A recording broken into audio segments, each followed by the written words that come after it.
I'll be alone, I'll be waiting.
But of course, for those particularly who are tuned in on the radio, 103.1, and don't have the pleasure of being able to see her on video, we have this lady that is audacious enough to be jumping into the constituency of Georgetown North, challenging the leader of the Progressives. I got to say, quite boldly, we have none other than Miss Romelio. Welcome. Good afternoon, Miss Romelio. How are you? I'm blessed and highly favored beyond all measures. There you go. So first of all, I have a smile in my face because I'm saying you're very audacious. Yes. And we like that. We like that courage. So thank you very much. Welcome here to the studio. We don't want to eat up too much of your time. The phones are off, yes, and the floor is yours. And I think you wanted to talk a little bit about some of the development/concessions. Am I right? She does. As one of the many topics. One of the many topics, yeah. But I think my colleague and I, we always tend to jump off and start on this one particular question. Not only the audacity and the courage, and we like that, by the way. That's not a negative at all. But the question would be is, what made you decide to jump into the ring now? First of all, thank you for having me. Our pleasure. For quite a number of years, we have been hearing manifestos and broken records over and over. Every election, it's the same dead song. Jobs for Caymanians, immigration, cost of living, and the list goes on. Mm-hmm. Once they're in, nothing happens. The thought of Caymanians first, or putting Caymanians first, I remember the last election, there was some a politician with the slogan says, Cayman first. Mm-hmm. Once all of that was done, Cayman became last. Mm. I am sick and tired of the broken record of their manifestos going on file 13 and just closing. As you know that I'm a very, very active advocate in the communities. I get a lot done, and I've been speaking out to the especially Georgetown North MP, we need a lot of stuff done in our communities. Help me. Let's, for example, in the Washington Boulevard area, I went to him 7 years ago and I asked for a restroom in our Washington Boulevard Niels Godfrey's Park. 2 weeks prior to the last election, we got plans approved and we're going to do a complete change and facelift on the park. Up to this blessed day, nothing is done. There's no assistance with getting things done in our communities. Every year you come around to hurricane season, I'm calling NRE. I am getting NRE to come in the communities, clean the drains, cut down trees from lines, to cut back overgrown vegetation. Let's get people. All of that should be the job of the MP. And it's just going, unnoticed. Special interest people is who tends to get the attention of our MPs once they're in. Or grassroots people don't tend to get the help that they're needed. Okay. And I was basically looking for someone to run in Georgetown North against my colleague. When I see no one is coming up, I say, oh no. So I decided I'm going to do this. I'm going to do this myself. I've been doing it all these years. I've been doing the job of what a politician should be doing, showing care to their people in their communities. I'm the one that is doing it. And not just in Georgetown North, Windsor Park. You have Butler's Road, Rock Hole, Webb Road, Bronx Road. I'm the one that is trying to get the place clean and trying to get the place beautified and get things done. That's the job of the MP. They say I don't have any experience. But as far as I'm concerned, this is experience. This is all, not exactly everything, but this is the beginning of caring for your people. Definitely the part you feel that counts. Exactly. Yeah, I would say it's definitely the part that counts. They say all politics is local, and it starts with the people who would otherwise vote for you on April 30th. Well, we are delighted, and as my colleague said, audacious as it was, and that we say in a very good way because we like audacious. And I'm thrilled to see that you weren't willing to allow them the incumbent to have a free pass. And as you said, you were hoping others would step up, but when that didn't happen, who better than you yourself to do it? We wish you every success. What are some of your priorities that make up a large part of your platform? I know we were chatting earlier on, particularly concessions are a particular pet peeve. Why don't we start there? Okay. Now, they normally say, or they always say, oh, we care about the people. Action speaks louder than words. And we only see caring when it's time for election. That's the only time that we see caring politicians. Now, let's go into the development concessions. The millions of dollars that have been given in concessions. Yet, our people are in need of homes. Look at how it deprives our local Caymanian business owners. You have like Edie's Decor, Palmer Carpet, A.L. Thompson, Kirk Home Center, Flowers and Sons. All of them were robbed by all of these concessions that were given out. They're not looking out for our Caymanians. Our Caymanians should be first priority. Developers want to come in here. Oh, you're welcome to come. But you need to purchase from our local people. That is the main key because our people businesses are being closed down. People can't afford to stay open because of government giving these concessions to these people. So in this particular case, you're talking about concessions that would have been given to infrastructures that are going to be put in for buying materials and tiles and so on. That's right. Okay. That's right. So, come on. Show how about caring for our people the way that they cared for CUC? They did a contract with CUC that only nobody can come in and contest against them. Why can't they do that for our Caymanian people if they so care about our Caymanian people? Number two, why is it that our Caymanian people has to go through hell to build a house Why can't they get concession on stuff that they need or to build a home so they and their families can live comfortable in? How does that show that you care about our people? Indeed. And when you look at, I mean, I know this is another area that is also near and dear to your heart, but when you look at what successive governments spend their money on, but in particular, we're looking at the last administration. We've been talking about it all week. We've got a national debt at a whopping $570 million. They blew through $124 million in surplus in 6 months, following $208 million in the same 6-month period, and then turned around and borrowed $150 million. So I don't know what they're spending it on, but obviously the overspending is a concern for you as well, yes? It is. It is above and beyond ridiculously. Look at the $9 million, or excuse me, I'm understanding is $10 million now park in Central Scranton, in the heart of drugs, guns, and numbers. Why not clean up the place? Why, as MP, and this is your constituency, you want to do something nice for your community. You want people to come in and enjoy that community or that park. Why not clean up the place? Why not get on the police? I need you in here. I need this place clean. No, that's not the situation. And there's no care there. So, I mean, it's supposed to be, or they're saying it's going to be a seniors location and youth center. My kids won't be going.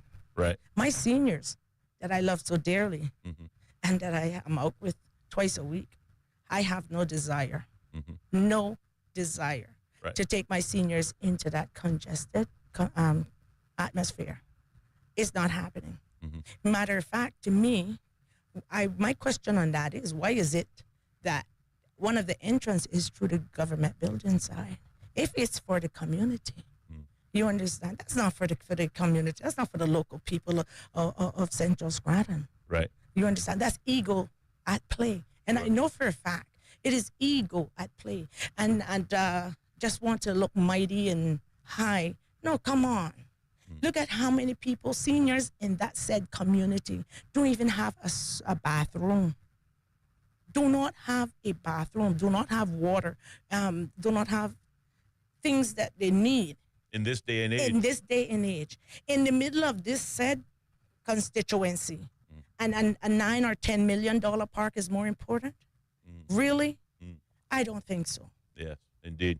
Now, in Georgetown North, again, like most constituencies, they're rather large. So, you know, no one area is exactly the same. But you talk about crime. There are aspects of Georgetown North that are dealing with crime issues, safety issues. What are your constituents who you meet on the campaign trail? What are they saying about their concern for personal safety? Well, that's another area that I've been battling for quite a number of years, too. We have speakeasies in our communities, Georgetown North communities.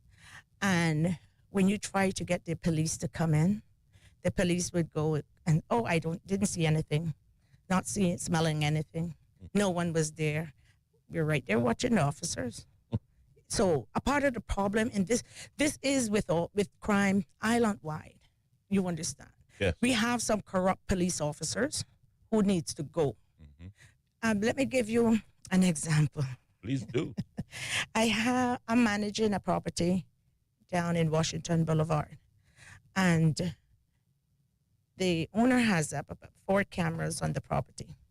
So there was someone there who seems to be selling weed, and I'm watching this on the camera. I called the police and I sent the police to the location.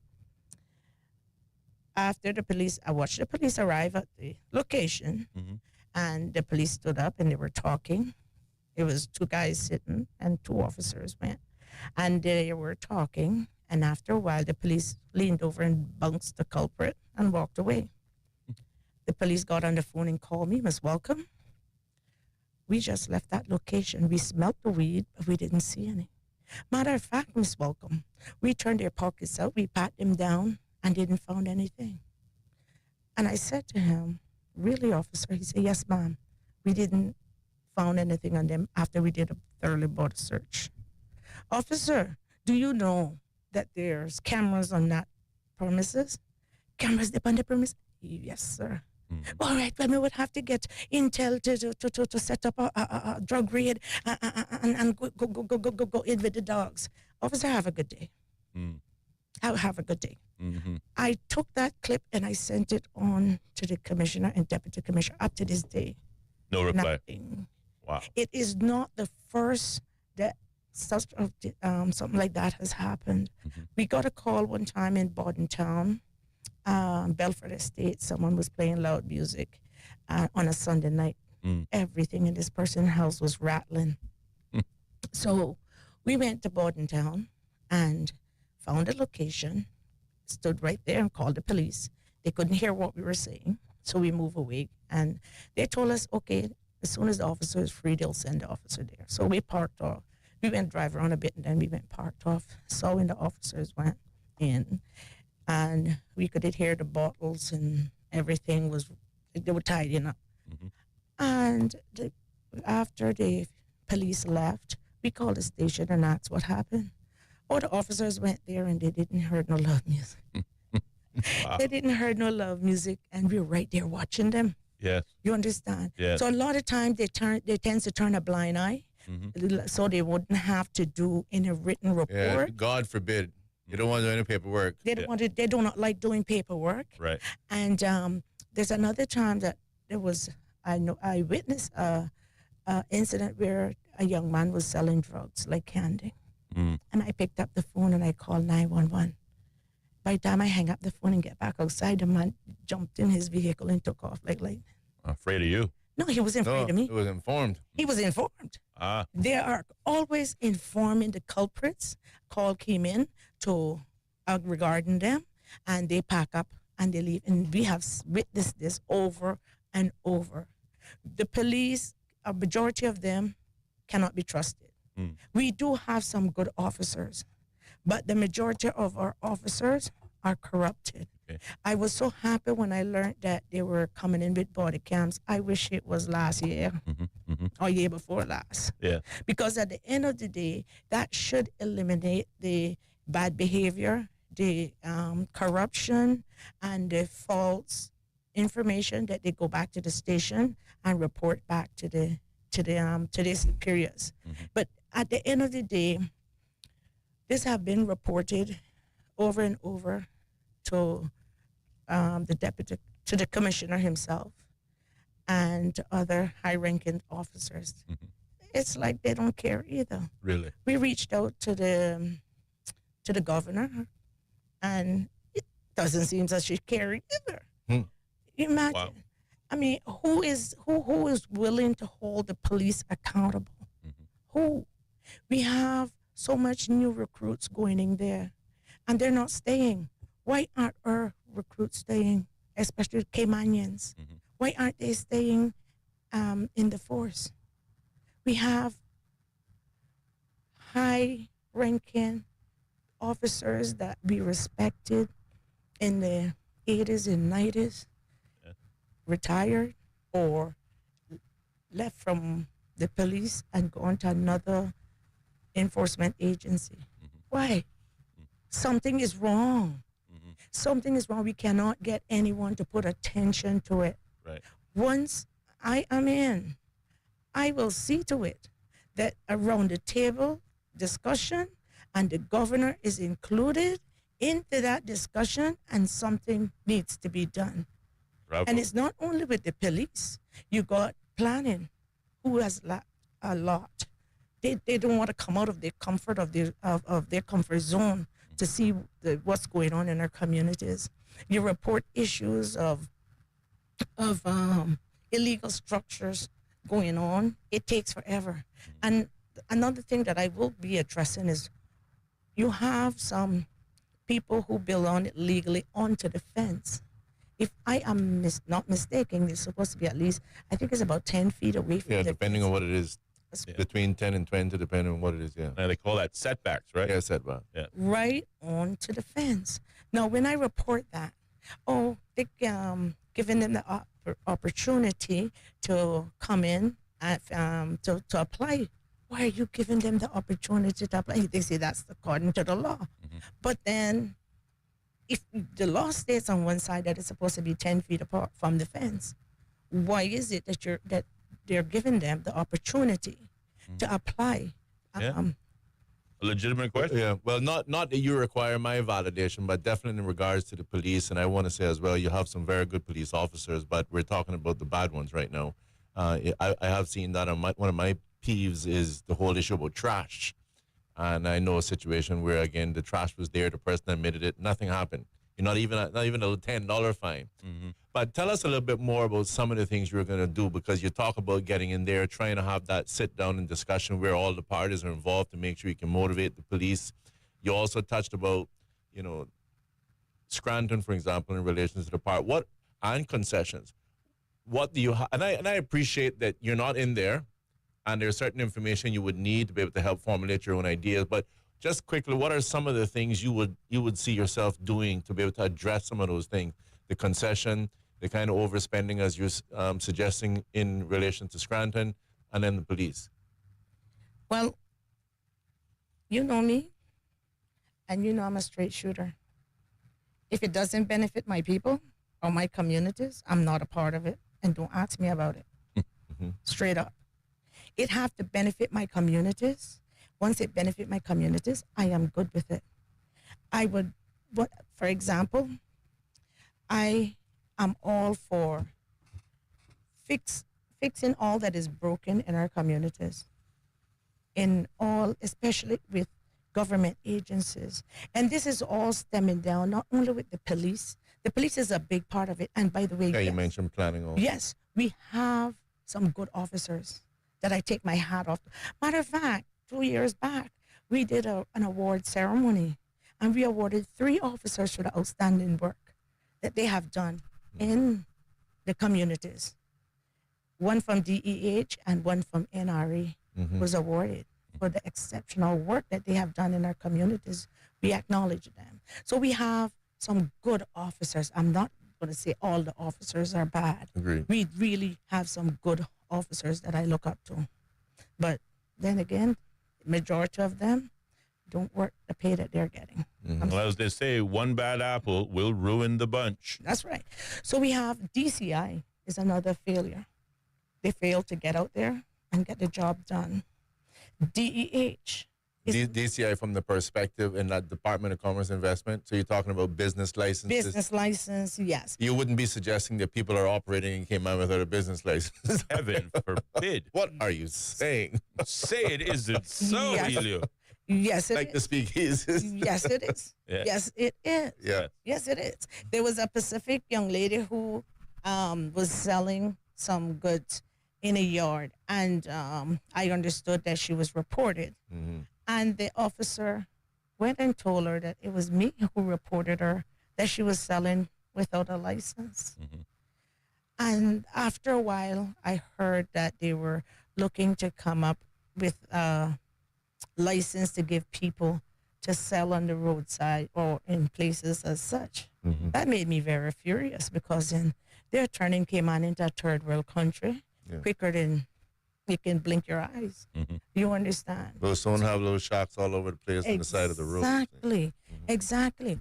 So they refused to go out there and to attend to all of the reports that we make regarding illegal business.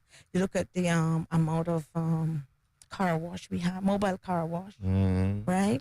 We have, and that's another way that has came in and taken away work from our Caymanians, hardworking Caymanians. Look at Rogelio. Rogelio used to do awesome until all of these The one that mobile has an actually built an establishment. Exactly. A mobile car wash has got his business drained. You understand? So there's no protection in that area of workforce for Caymanians. So you also have with DCI, we have been reporting people operating without a business license for I would say about 9, 10, 12 years, if not more. We've been reporting to DCI a Pacific person down in Washington Boulevard running a garage without a license. That person got a license a mobile license during COVID. Up to this minute, he's still running a garage on a with a mobile license. Founded, everything. And you can't get DCI to act on things of such. You got DEH. Oh boy. As you know, we have a lot of derelict vehicles, or had a lot of derelict vehicles about the place. And I take my hat off to Mr. Gideon Sims. He was very helpful and awesome to work with removing these derelict vehicles. But my thing with it is, as soon as you remove a derelict vehicle, you find that more are coming back. And I've been trying to get Richard Sims to charge these people. Oh, they're off island, or they're not on island anymore, and you can't charge them because in that vehicle sold 15, 20 times. That's not my business. If that vehicle is in your name, you the one should pay that fine. That would teach you a lesson according to the law. When you sell a vehicle, that get that vehicle out of your name. Anything happens to that vehicle, that traces back to you. I could not get him to budge on that. That's why we were having so much derelict vehicles thrown on about the place. Yeah. Well, you see, Romel, I told you as soon as we start talking, we're gonna have to stop. Yes. You're gonna have to come back in the studio and spend some more time with us. Absolutely. But before See how fast a half an hour goes by? yeah, My 30 minutes are up. I told you. A minute. It's like a little whining machine. I told you. Indeed. With the time that we have left, do you have any upcoming public or yard meetings that you want to promote? Yes, I have a yard meeting tonight Fantastic. at 51 Rock Hole. Okay. And it's just a little yard meeting. Just getting a few people in that area together to hear my views and to hear what their concerns are. Yeah. Well, give us at least a little 15 seconds of your closing comments in terms of why the people of Georgetown North should be voting for Ellio. Welcome. Why the people of Georgetown North should be voting for Ellio Welcome. They see my history. They know my history. Those of you who don't know my history, Mankind Actions Committee is on Facebook. You can go on there and see all the work that I have done. I am a go-getter. I am a woman that gets things done. I see your sleeves are rolled up. Yeah. Oh, yes. I am the woman you need to get things done. I am not one once I'm in that you will never see me again for 4 years. No, I care too much about my people. Right. I love being a listening ears. Vote Ellio Welcome on the 30th of April. Let's change. We can make a change. You heard Awesome. it first here on Straight Talk. Ellio Welcome, candidate for Georgetown North. If you want to hear more, come down to her yard meeting tonight in Rock Hole. That's all the time we have for today. 59 minutes past the hour of 4 o'clock. We're going to pause, take a short commercial break, but keep it locked. More. Bobo. The BBC is the world's most trusted news source. And Bobo 103.1 is where you'll find the BBC World Service. BBC News, the world news from the BBC. And the home of Cayman's most listened to top shows. That's right, folks. Everyone is telling their mama about the cold hard truth. And welcome to Straight Talk. I'm your host, Austin Harris. And I'm Ellio Solomon. Across Cayman, on FM, online, and on your smart speaker. This is Bobo 103.1. The BBC's From Our Own Correspondent. In today's Russia, no one is allowed anywhere near the political stage if they pose a serious challenge to Vladimir Putin. Stories and reflections from our reporters around the world. There is a major sense of insecurity here. More people are coming in from Sudan every day. From Our Own Correspondent from the BBC. The home of the BBC World Service. This is Bobo FM. How can we understand the world better? The BBC World Service is a window onto the wider world. The vantage point from which to survey a new horizon. News, reports, and analysis from around the world. Stories we think matter. Different people from different societies. We get to the heart of global issues. News, stories, and global perspectives from the BBC World Service. The home of the BBC World Service. This is Bobo FM. This is Bobo 103.1, powered by Health Services Authority. At Health Services Authority, they are committed to caring for you. They are Cayman's largest and longest-standing healthcare provider, offering the most comprehensive range of inpatient, outpatient, and public health services at 9 different locations across all 3 islands. Across Cayman on 103.1 FM, online, and on your smart speaker. The home of the BBC World Service. This is Bobo 103.1. This is Danielle Yawowiecka with the BBC News. Hello. Donald Trump has acknowledged that a period of difficult transition is inevitable as his trade policies continue to cause upheaval on international markets. There's been further turmoil on Wall Street, with the Dow Jones index closing 2.5% down. The fall contrasts with the huge gains made on Wednesday in response to the president's decision to suspend higher tariffs on countries other than China. Speaking during a cabinet meeting in the White House, Mr. Trump insisted that investors were happy. In the end, it's going to be a beautiful thing. We're doing again what we should have done many years ago.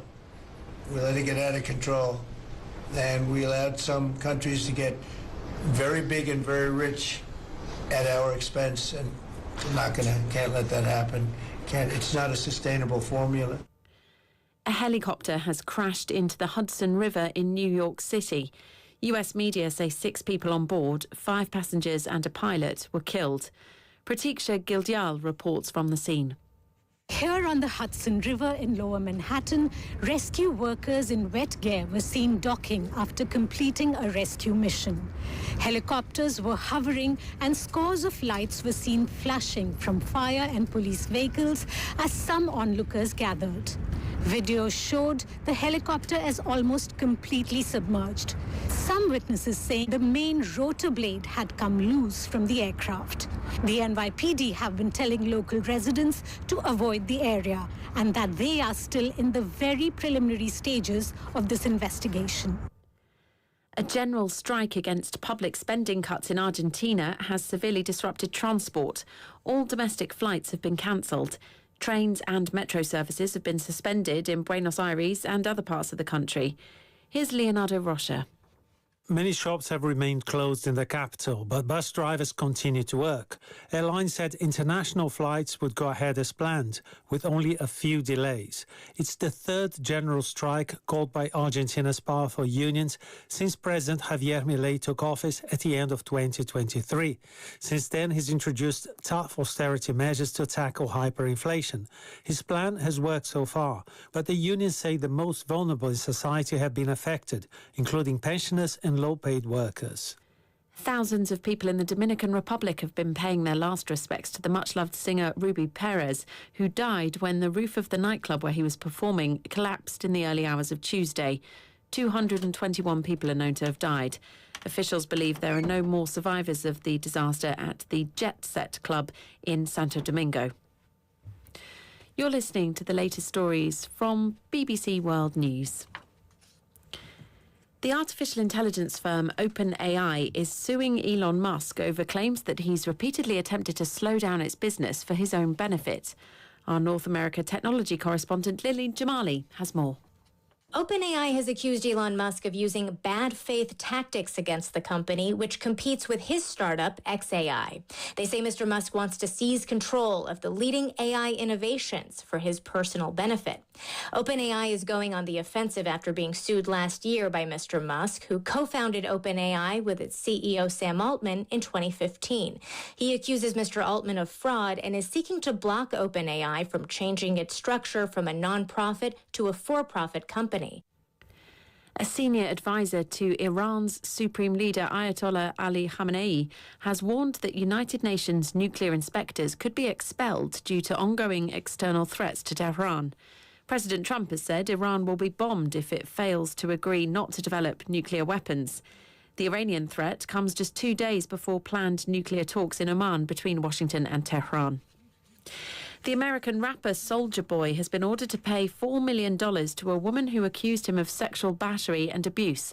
The unnamed woman sued the rapper, whose real name is DeAndre Way, in California in 2021. Soulja Boy had denied abusing her and said their relationship was consensual. He said he offered her a place to stay and in exchange she would roll his marijuana. A report into a helicopter crash in South Africa earlier this year has found the accident was caused by an unsecured penguin. The bird, which was being kept in a cardboard box, slid off a passenger's lap and knocked the pilot's controls shortly after takeoff. The aircraft's rotor blades then smashed into the ground on an island near the Eastern Cape. No one was hurt, including the penguin. BBC World News. expressed on Straight Talk with Austin and Ellio do not necessarily reflect or represent the views of Stingray Media, its staff, or contributors. Callers to the program accept full responsibility for the views expressed. The show host and affiliates are not liable for any statements made or any harm claimed. All callers to the program indemnify Straight Talk from all claims. Offensive, defamatory, or unlawful content will not be tolerated. Be a part of the conversation by calling 745-2626. Now, here's Straight Talk with Austin and Ellio on Bobo 103.1. And welcome back, man, to more Straight Talk here on Bobo 103.1 FM and simulcasting live on YouTube, Instagram, and Facebook.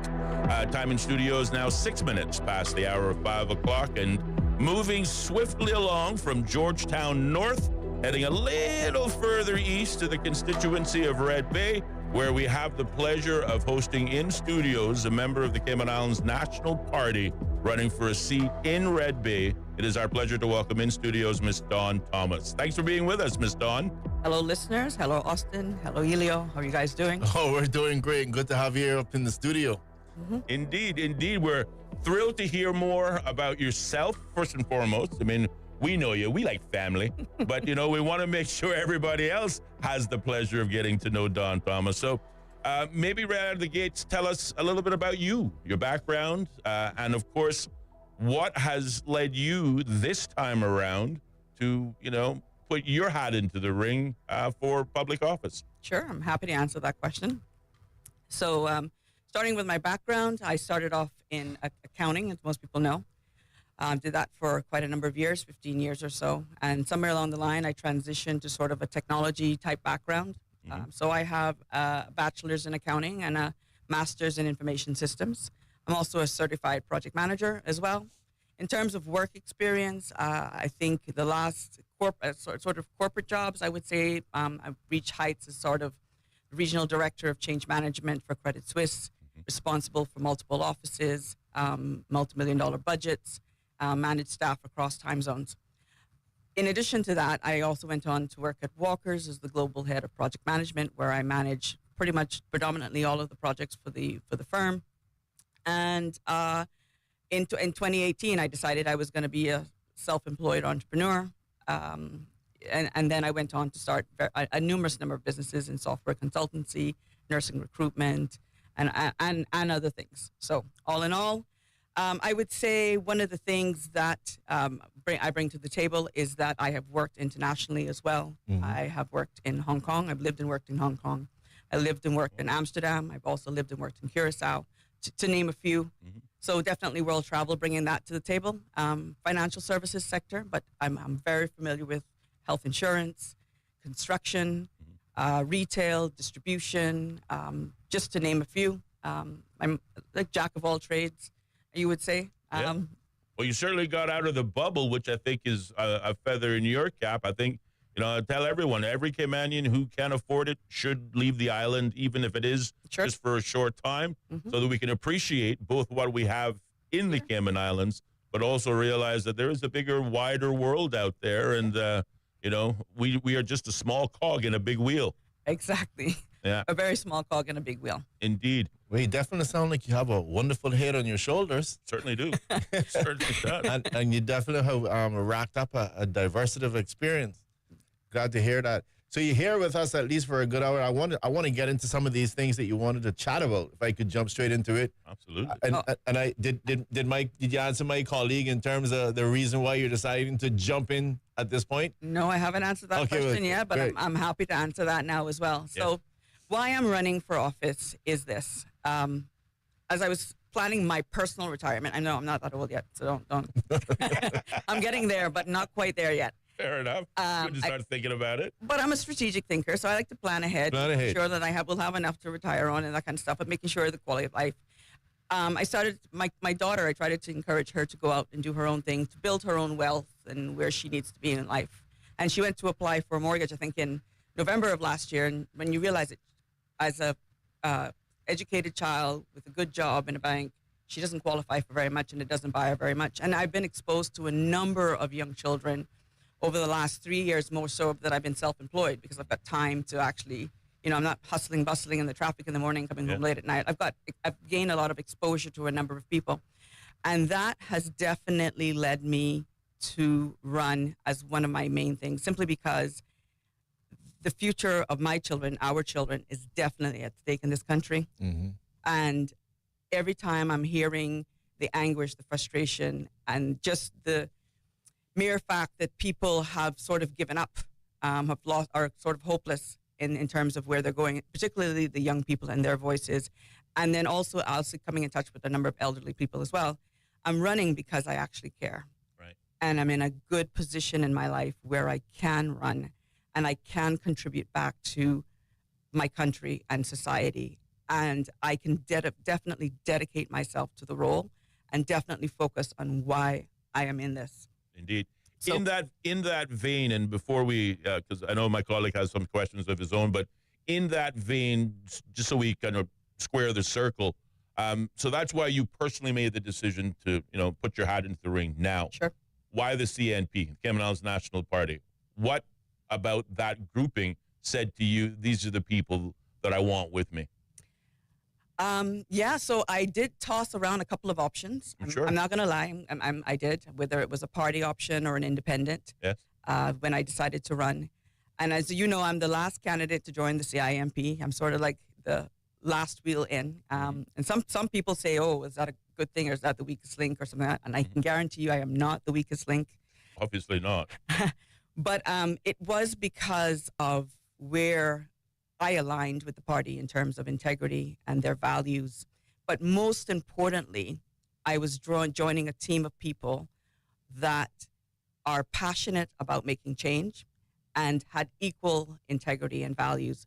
And mostly, for sure, at the end of the day, it's about coming together for a common cause. And the one thing I would resonate with the party is that they have 12 voices at the table, but 12 voices that can speak, 12 voices that can be heard.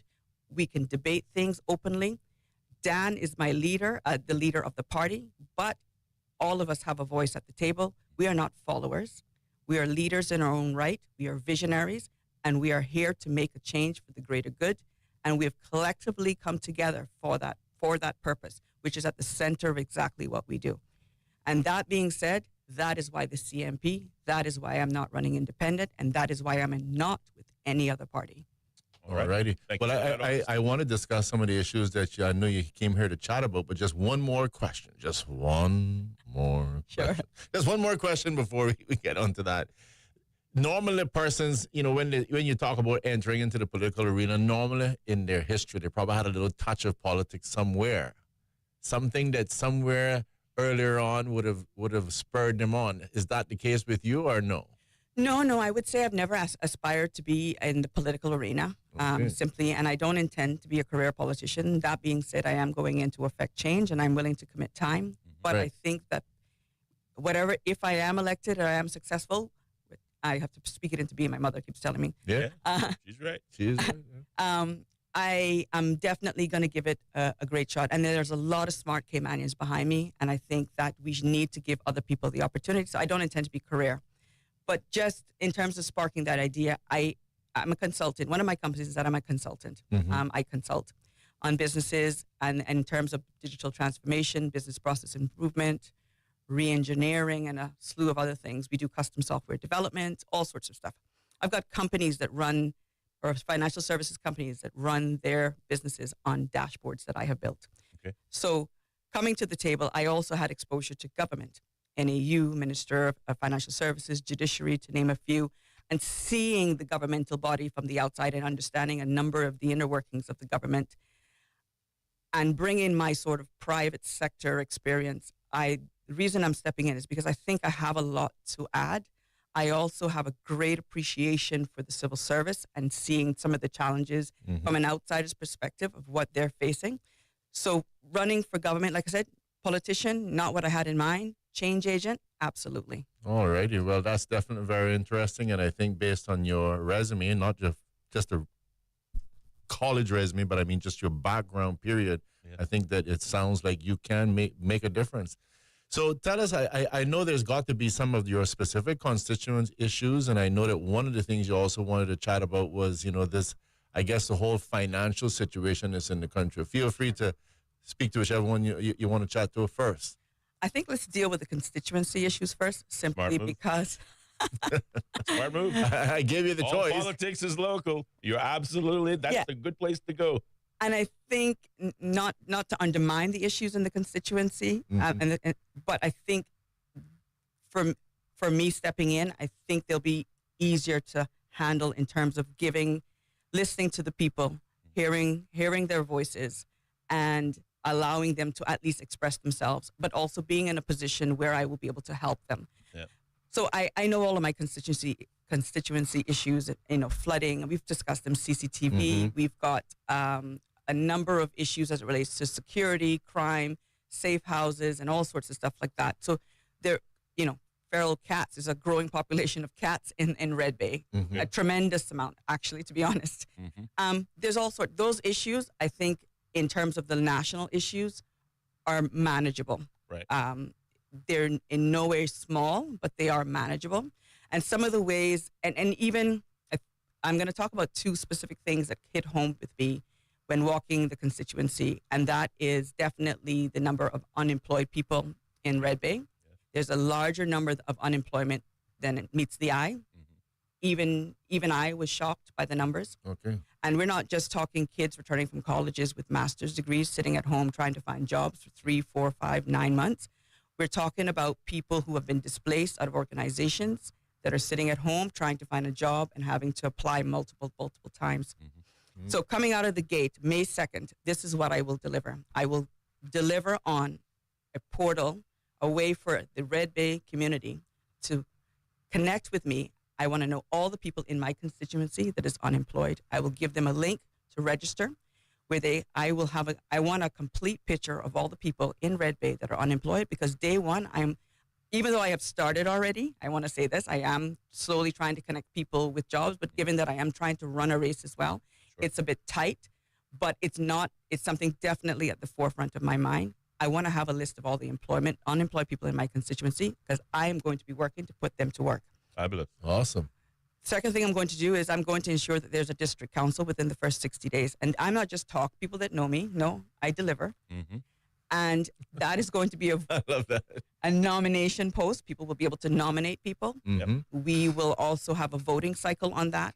But it's something that we need to just get on with doing and stop talking about it. And I think the district councils would be a good way to manage the community issues and give the voices to the people that need to be heard, get help to our seniors in the community where it needs to be, deal with the unemployment, look at job opportunities, look at all the issues that are affecting the constituency. That way we can get on with dealing with the ones that are really, at the end of the day, really affecting my people. Indeed. Would you say in your conversations with your constituents that they feel a certain sense of disconnection from the political machinery? You had a guest just prior to you stating that, they felt that way. They felt as if, their voice wasn't being heard. Is this something that you're hearing in Red Bay? Absolutely. Matter of fact, I live in Red Bay. Okay. And I still have a missing representative. So, every 4 years, a lot of people in Red Bay are disenfranchised by politician rhetoric. We hear the same things every 4 years. We get the knock on the door every 4 years. Some are lucky enough to get Christmas cards and turkeys and hams in the middle. But we hear the same old promises, because the promises are always the same, and that we are going to fix this. Vote for me, and that is going to affect change. And like I said, I am stepping into the race because I too have been on the opposite end. And we have two types of voters. I have voters in Red Bay now that refuse to vote because they don't trust the process anymore. I have new voters stepping up to the table to vote because there's like, why sit down and talk about it, step up and do something about it type. So they've actually registered to vote this time so that they can actually get their voice on the table. So it'll be interesting to see how the polls turn out this year and how many people actually come out to vote. But I'm going to encourage that everybody comes out to vote, because that is your voice to be able to address what's going on. All right.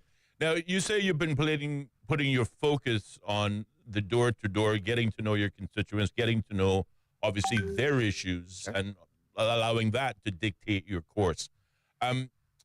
What are some of the opportunities that those constituents might have to come out and not only get to know you, but some of your colleagues in the Cayman Islands National Party? I know you have an event taking place. I think it's this evening. Yes. Let's talk about that. Let's talk about future meetings that your constituents in Red Bay might want to apprise themselves of. Sure. So tonight we have a youth rally at the Hive from 6:30 p.m. this evening till 9 p.m. We're inviting all the youth to come out, meet some of our colleagues, for those that can attend, and discuss their issues, hear their voices, learn about their plans. You don't have to be registered to vote. It's basically a way to connect with the Cayman Islands National Party and become involved or engaged early and in sort of the activities that we're doing. But it is the opportunity really too for the party to listen to you. So I really do encourage all the voters, the young voters, to come out this evening and meet some of the party. In addition to that, in terms of upcoming meetings, I have none on the docket for the next week, simply because I have a lot more door knocking to do. I have a number of appointments that I've got to make, and I've promised people I'm going to be there, and I'm going to be there. Wonderful. So I know that, but what I also encourage people to do, if you are undecided and you need additional information or you want to speak to me and I've come to your door, you're not home, or I haven't reached your area yet, I'm encouraging people to actually connect with me, reach out, let me know. I'm happy to come by morning, evening, afternoon, night, whatever it may be, to meet with you on a time that's convenient to talk about what's important to you. Absolutely. And of course, before we let you go, we're going to, encourage you to share your personal contact details, but there's nothing wrong with saying that once, twice, maybe 3 times. So why don't you give us that first opportunity to get to know how your Red Bay constituents can get a hold of you for that valuable one-on-one time. Really. So people can call me. My number hasn't changed. It's still public. It's 925-0998. WhatsApp me, message me, call me anytime. If I miss a call, I will always call back the number to check. In addition to that, it's dawn.thomas@nationalparty.ky. Feel free to email me, drop me a brief introduction, your issues, whatever you want to do, or how do you want to connect, and I'm happy to do that. Sometimes also pay attention to my Instagram or my Facebook pages.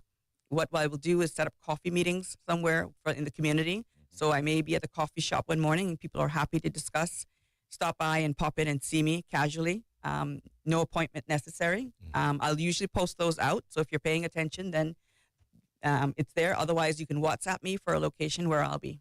Okay. So I like your idea about the district councils. I mean, persons have been complaining for quite some time, like, where are these district councils? There was legislation that was passed. But irrespective of whether you go on from a legislative standpoint or not, you can just go ahead and do it. It sounds like that's what you're intending to do. That's exactly what I'm intending to do. Do you find that your community is something that you're getting feedback from them, that that's really what they want to engage in? I'm on the chat, Red Bay chat, by the way, before they kick me off, mind you. No, I think people, here is where Red Bay is right now. I think the district council is a way to get the voices heard. We're in the chats, we see the chats. Yeah. But to be honest with you, we don't all have time to keep up with the activities in the chats. Right. The district councils is a way for people to champion ideas, bring things, to collect circumstances in the community and champion and bring them forward.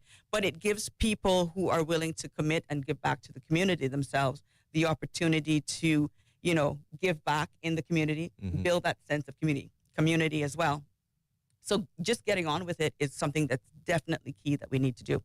Another way that I'm going to do is I intend to put in place a Red Bay community web portal where it's not pinging of the phone in the middle of the night with the WhatsApp chats, but it's a way to say, well, what's the status of things? So all things requested through the district council will be on a public web portal. I, as the MP, will know exactly what the public issues are in my community. I will be able to give updates on where it's at. You will see the date that I last updated you. If you're asking me if a road's been gazetted for a pass-through, I will provide the latest feedback that I have there. And it's a way for it's a public forum that gives accountability and transparency as to what I am there to do. But it is also a way for the district councils to populate that site with the information so that I am able to, work with the community on those issues. Yes, indeed. Now, we got about 3 minutes before taking our first break for this hour. One of the issues in Red Bay that have been brewing for a number of years, particular to Selkirk Drive and its connection to Grand Harbor, has been the traffic issue. As you know, you come out of Selkirk Drive, you no longer have the option to turn right. You got to turn left. You got to go around the roundabout. There have been discussions about building a road that will link citizens of Red Bay through Grand Harbor. Are these some of the issues that you're being faced with, and do you have thoughts on how you'd like to address them? Yeah, so I've asked that question already. I know that particular piece of land that we're talking about, everyone knows, between Selkirk and Bimini has been there for a number of years. 8, 10 years, whatever it's been a large discussion. So I asked the question twice since February, and the response I got is no confirmation if the road is if the property has actually been gazetted. So I'm not sure if government actually owns it. No one can give me a straight answer. It doesn't matter who I ask. In addition to that, not only has it not been gazetted, when I asked the relevant persons, they basically said, Dawn, if you get in, that's a problem for the next government. That is not something we can tackle, or I can give you an updated response in this time. Just know that I have asked. I will be on it day one. I'm already started. I will be on it day one. Mm-hmm. Well, I'm somewhat discouraged by that because, again, you know, I was there for about a minute, and Red Bay and Prospect are so very close together that I am familiar with Red Bay issues. And to your point, I am very familiar with Selkirk Drive's concerns regarding morning traffic and specifically Bimini Drive. And it just sort of boggles the mind that the answer you would get is that's an issue for the next government. That's exactly. What did we do in the last 4 years? Don't even go there. No, we want to go there. We want to hear from you. We want to know what you think. I think in terms of also that road, which is one thing. The other thing that bothers me about Selkirk is coming out of Selkirk Drive, trying to join into a 3-way lane, particularly on days where you've got buses dropping off people right on the side of the road. So you're trying to get out and join very fast-moving traffic coming up from the Hurley's roundabout, and that's also a disaster waiting to happen right there as well. So, and that happens similarly further up the road. These are small issues, I think, that we could sit down with the NRA and other folks that be and come up with solutions for. But obviously, if you can deviate the traffic through that Bimini cut-through road that we're talking about, obviously that also helps with the situation. Fantastic. It is 28 minutes past the hour of 5 o'clock. We do have to pause, take a short commercial break. But the conversation will continue with the CINP candidate for Red Bay, Don Thomas, coming up next. More Straight Talk with Austin and Ellio coming up. Be a part of the conversation by calling 745-2626. Bobo 103.1. When you're on the go, the experienced team at Foster's Pharmacy are here to help. Drop off your prescription while you shop or WhatsApp us and we'll prepare it, ready for your arrival. Whether you need prescription or over-the-counter medications, blood glucose testing, or advice on vitamins and supplements, we're here early in the morning to late at night. Both of our locations at our Camana Bay and airport stores are open 7 a.m. to 9 p.m., Monday to Saturday. For more info, visit fosters.ky/pharmacy. Foster's Pharmacy. Better health because we care. Insurance matters. It gives you the confidence to live life as you should, knowing you're protected. As a leading local insurer for over 25 years, Island Heritage has a consistent track record of providing best-in-class customer service with quick and efficient claims processing. This means insurance you can rely on when you need it most. The Island Heritage Way. Visit us online at islandheritageinsurance.com today to learn more about our home, contents, motor, marine, and commercial insurance products. Go on and live your life. With Island Heritage, you can. When it comes to cooking for my family, I turn to Kirk Market for all our nutritional needs. Whether whipping up a quick stir fry with lean CAB choice beef or preparing a healthy weekend dinner with fresh local snapper, Kirk Market always has exactly what I need. At Kirk Market, I find premium proteins that keep my family healthy, energetic, and always coming back for seconds. Visit Kirk Market today. Bring home the quality and freshness your family deserves. Kirk Market. Eat well, live well, and experience a world of choice. We need to talk. Okay. We've noticed you've been going to KFC a lot more than usual lately. And that's fine. We know you love it. We just don't understand how you could afford it. The KFC What a Deal menu starting at just $3. Gives you lots of great choices and value. Available at KFC Baytown Plaza, Shetton Road, and in the Strand. The KFC What a Deal value meals. The deal everyone should know about. Come to KFC and enjoy a variety of tasty choices at surprising prices. KFC, so good. Visit Healthcare Pharmacy's second location in Governor Square, servicing West Bay and the 7 Mile Beach Corridor with the care and professionalism you have come to expect from Healthcare Pharmacy. Healthcare Pharmacy in Governor Square also stocks a huge selection of Hallmark and shoebox greeting cards, vitamins, sunblock, last minute, and everyday needs. To refill and transfer your prescriptions, simply WhatsApp 329-7313 or visit healthcarepharmacy.ky or drop by Monday to Saturday from 9 till 6. Drinking water is vital to our health. At Cayman Water, we use reverse osmosis desalination to ensure safe drinking water. A semi-permeable membrane allows fresh water to pass through, blocking out contaminants. Then, we finish with a post-treatment process and conduct frequent extensive testing to ensure that you get healthy drinking water with an average pH of 7. Not only is water out of your tap safe to drink, it's approximately 400 times less expensive than bottled water. Help to reduce plastics and save our planet. Cayman Water cares. Learn more at caymanwater.com. Across Cayman on FM, online, and on your smart speaker. This is Bobo 103.1, powered by Health Services Authority, committed to caring for you. The views and opinions expressed on Straight Talk with Austin and Ellio do not necessarily reflect or represent the views of Stingray Media, its staff, or contributors. Callers to the program accept full responsibility for the views expressed. The show host and affiliates are not liable for any statements made or any harm claimed. All callers to the program indemnify Straight Talk from all claims. Offensive, defamatory, or unlawful content will not be tolerated. Be a part of the conversation by calling 745-2626. Now, here's Straight Talk with Austin and Ellio on Bobo 103.1. And welcome back, man, to more Straight Talk here on Bobo 103.1 FM, simulcasting live on Instagram, YouTube, and Facebook. If you're just joining us, well, where have you been? You've missed some exciting information. Yeah. In this first half hour with our guest in studios representing the Cayman Islands National Party in the constituency of Red Bay, Miss Dawn Thomas is our guest. During the first break, Dawn, you told us a little bit about yourself, about your background, about your experience as well as your education. Sure. And whilst there are national issues on your agenda, we've been trying to focus almost exclusively so far on constituency issues, and I'm going to stay there. We've got about 2.5 weeks left to go before the general elections.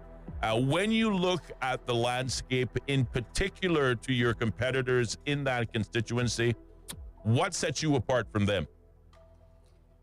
Well, as I said, and there's no secret here, Alden's been my MP in the District of Red Bay for 8 years. Haven't seen him, haven't heard from him, and the odd time that I would see him, no. In running in this race, I'm last into the picture. I came in February of this year. I was toying with the idea since November. But what baffles me is that Mr. Roy Tatum knew that Mr. Alden was not going to run. I would have expected to see him campaigning much earlier. He knew it was coming before, I think most of the world did, most of the island did. So why wasn't he out campaigning? Why wasn't he out presenting himself as the community's choice for the position? Why didn't he naturally come forward as the leader before any of the 4 candidates stepped into the race? Mm-hmm. He wasn't there. He comes out of the gate, and then he talks about issues, and I've seen his commercials about, I dream of a future for my kids. I think that's when I saw on a YouTube ad. And I'm like, is this the same dream that I have for my kids that you guys were responsible for the last 4, 8, 16 years? What have you done about it in that time? Tell me what your party has done in that time to ensure that my kids have affordable houses. But now you're going to tell me that my kids have a dream for affordable housing? Boo-boo. Not today. We can no longer allow, that is where the disingenuous comes with our people in my community. People come to the table and make these promises and these whims, but they don't come to the table with any real solutions.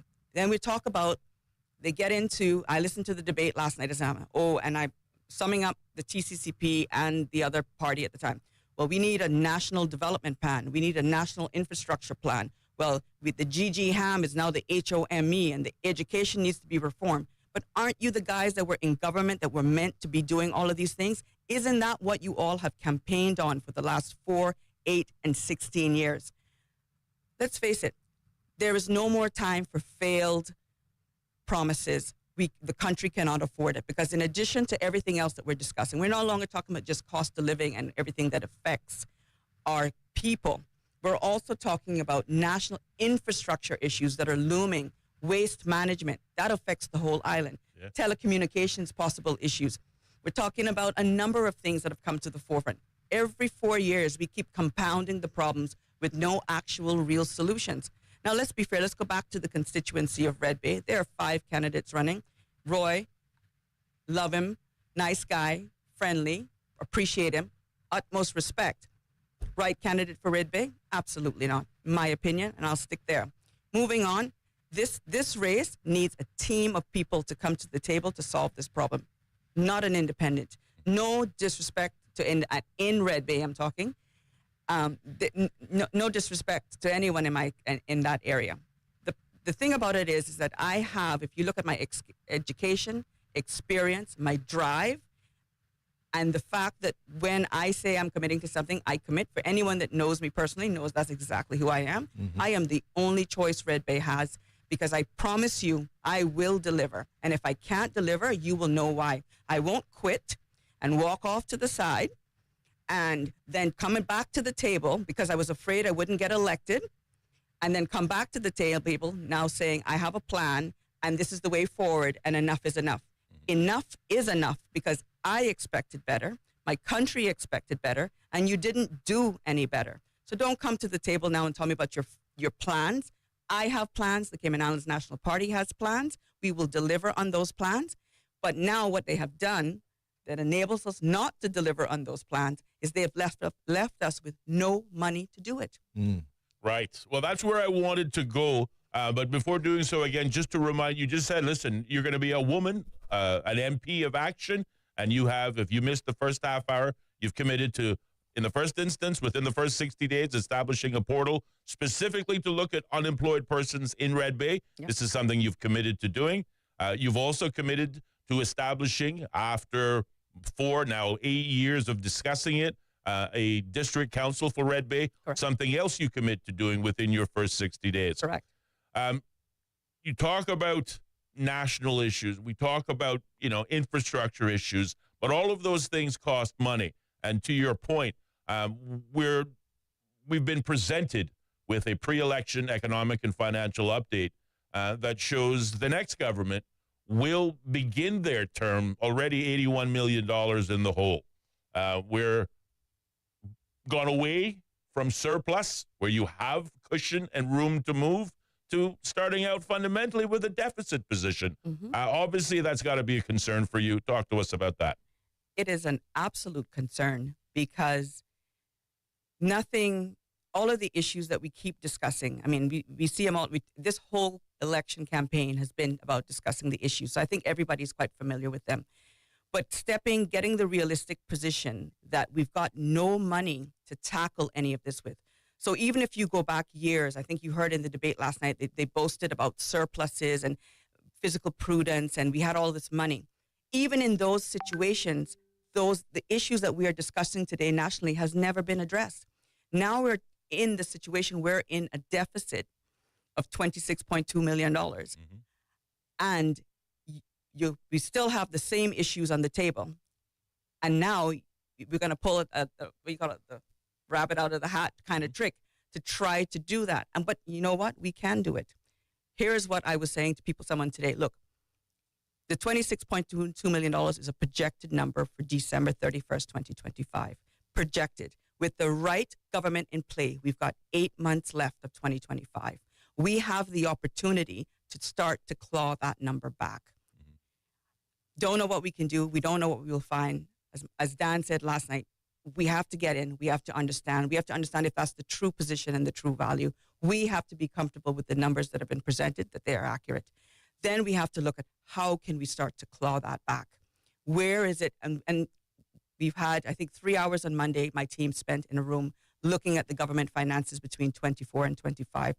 We've gone through each line item in the budget. We have some ideas of our own as to how that can work, but we can only start to work on our ideas when we're in. And so, yes, the future does not look bright, but we need the right party to do it. As I said, the right party. Indeed. Yeah. Well, I definitely want to say, I mean, you know, first of all, on your comment in terms of other persons in your constituency, I definitely think that you come to the table. Anyone looking at your background has to see that you have the knowledge, you have the skills, and you're definitely a go-getter. You know, go do it. So, congrats there. So, how do you feel? I mean, I think that you know we all have our own opinions, but my colleague talked about this deficit position. Your party, do you think you're armed with all the knowledge, the skill sets in that group to adequately deal with that? I think we're the strongest group. And here's why I think that. In my group alone, we have 4 people that are strong in finance, at minimum. We're a mixed group. Some are stronger in one area, and whilst others are not. But we go everywhere from healthcare, health insurance. We can cover construction. We can cover mental health. We can cover, you know, CUC, affordable care. Housing, cost of living, immigration. Our knowledge, our diverse knowledge set, and what we bring into the table, we are visionary. We are not necessarily going in to put any Band-Aid fixes over any problems. We are going in and to sit back and come up with a strategic solution for problems. Not one as short-sighted as the current mental health facility, as an example. Yeah. That was very, very short-sighted. Whilst it is very much needed, the whole mental health issue in our country extends beyond the remit of that facility. Youth was never considered. Now we have to go back to the drawing board to consider our youth. Incarcerated criminals, criminals that come to court that are identified by the court. Judge Ramsey said in her opening speech of the Grand Court in January, there are people presenting in her court that clearly have a mental health issue, and her only alternative is to send them to Northwood Prison, which has no facility in place to deal with mental health. These are people she does not want to send to Northwood, but she doesn't have an option because she doesn't have a facility. So given the short-sightedness of the government, this is what I'm talking about. When you sat down at the table to draft the idea that you need to implement or build a mental health facility, when were you going to consider who needed to be in the facility and where the mental health issues actually really lied? Right. It's so short-sighted. But now what we have to do is go back to the table, look at a new facility, and we shouldn't have to. We should have covered all of our ducks in a row. And this is where the CIMP is different, because we're not going in to put any Band-Aid fixes like stoplights at roundabouts. We're going in to solve mental health as it affects all of the people in the Cayman Islands. We're going in to solve ground transportation as it affects all. No more Band-Aid fixes. We're going to create strategic, visionary plans. Roads, we're going to know where things lie. We got to start thinking big picture instead of small picture. And no more pet projects. All right. I'm just looking at your National Party website, which is nationalparty.ky, and some of the commitments you make to all Caymanian citizens. And one of the things that jump out at me, it's important to me, I know it's important to my colleague, the Cayman Islands used to be leaders in the region, and that starts with the word innovation. And innovation and fiscal responsibility are areas important to the CINP. Talk to us about how you intend to achieve those two very important, but, so oftentimes elusive areas. Let's start with fiscal responsibility, because I think that is something that is desperately lacking. The number one issue for fiscal responsibility in government is the lack of transparency. Too many PDF reports, too many websites. It's all siloed. It's all over the place. So if you're trying to get a holistic picture of what's happening in government, that is very, very hard. You have to go too many places to get information. For instance, if I'm looking on a line item for the cabinet office that they spent $600,000, I can't find what that $600,000 spend is for. Right. I don't even know where to start looking for that $600,000 spend. I just have a budgeted line item. And therein lies the core problem with transparency. Sure, it wasn't deliberate. Sure it wasn't. No, not at all. Not at all. Slight oversight, maybe, but not deliberate. So how do you have fiscal responsibility if you can't tell how the money is actually being spent or where it's going or what it's going to solve? Mm-hmm. So let's start there. I think we need to make everything digital. In 15 years ago, their digital platforms have built web portals. Mm-hmm. Click, you get all the underlying items that make up that item. You get all the backup and the information. You saw who approved it. You saw who assigned it. This has been talked about for so long. We have not yet delivered it. Mm-hmm. That is how you get fiscal responsibility in government. You open everything up. You create a digital platform where everything comes to the forefront. No more hiding stuff. No more pet projects. No more TP funds. No more paying money into institutions that don't have a responsibility to account back for how they spent those funds. As I'm listening to you, I can kind of just, picture myself coming home at about 11:30 at night, looking up at the government administration building, and there's an office up there with the light on. Yes, it'll be Dawn. It'll be Dawn's office. Midnight oil. Dawn's building a portal. Dawn's building a portal. Well, again, I'm glad you used that, because certainly when I think of the word innovation, I think you've already laid it out for us. I mean, your portal for unemployed persons in Red Bay alone is innovating, and that certainly should echo with your Red Bay constituents. You have a background in many things, financial services, but also not HR, ICT, I think it is. Information, Yes, exactly. How will we be drawing on these experiences to introduce systems that actually work? That's a good question. So here is understanding what I understand about government. Government's financial system core is a system called IRIS. Drawing on sort of these instances to create, it's about going back to the basics. We gotta sit down, and this isn't going to happen overnight, folks. This is where we need to get to. I'm going to bring my colleague's question to you in a slightly different way. Yeah. In terms of tomorrow, Dawn gets elected and gets a ministerial seat, for example, would it be a case that you would want to see computer services and e-government up under your ministry? Absolutely. And would I like to join them back together? Yeah. Absolutely. And you think that's where you can make a real difference? Is there another ministry, another area? I don't want to claim ministries here. This is one of the things I'm trying to avoid. Yeah. I think I can contribute in any way, shape, or form. And as a party, I think we've been shying away from claiming ministerial positions, because at the end of the day, it's about finding the right person that's come to the table to do the job. And that may be me. That may not be me. I may be in tourism. Who knows? Oh, yeah, who knows? Or whatever. My point is to get to the table, see who's been elected, because we don't know how this election is going to go, and then decide. Let's stop talking about power and positions and deputies and whatever. Let's just strip the titles. Just call us people. Yes. And I think that's the core issue with government right now, is that if you look at last night, the egos, the power that they're discussing, that is the problem with government. Government forgot that when it went in, it was there to serve the people, not wait to be served. And therein lies the difference. So I'm not here to claim a ministerial position. I'm not here to talk about ministerial positions. I'm here to tell you I'm going in to fix some stuff. Well done. Yeah. Well, it definitely sounds like those are two areas that you're very passionate about. Hopefully you get that chance. Indeed.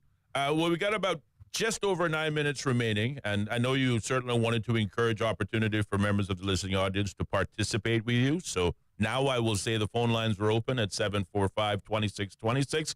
Or if talking isn't your thing, you can reach out to us on our WhatsApp number, 928-2562. From there, you can either send us a WhatsApp audio note or a traditional WhatsApp text message. I got one of those text messages from one of your constituents. And the constituent says, well, normally, really, my big issues are national issues. But the massive clearing of the mangroves behind the Achievement Center preschool next to Red Bay on Selkirk and bordering where I live, this was traditionally a storm water runoff area. Now that they're clearing it for development, where does this water go? Down Selkirk? Down on my neighborhood? What does Dawn have in terms of plans to address some of these fundamental and arguably long-standing issues? So another one of government's short-sighted decisions when they decide to give away things that protect our environment. For instance, that we're talking about here, the mangroves, and not thinking about the impact that's going to cause. The water, when it rains, has to go somewhere. So I don't know what the decision-making was behind it. I don't know how the full case. But here's what I would do differently. Mm-hmm. For whatever decision that it was decided to give up this core piece of environmental front, then first thing you're going to consider is what's going to be the alternate plan is what storm drainage is going to be needed. How is the water going to get pumped? Because when water doesn't have anywhere to go and stuff like that, it's going to end up on the roads. And we already know that Selkirk and predominantly on the Marina Drive area and other areas of Prospect, it already has a lot of flooding. Mm-hmm. I've got people at the back of Prospect Drive that basically will not buy a low car ever again because coming out of their driveway, there is flooding.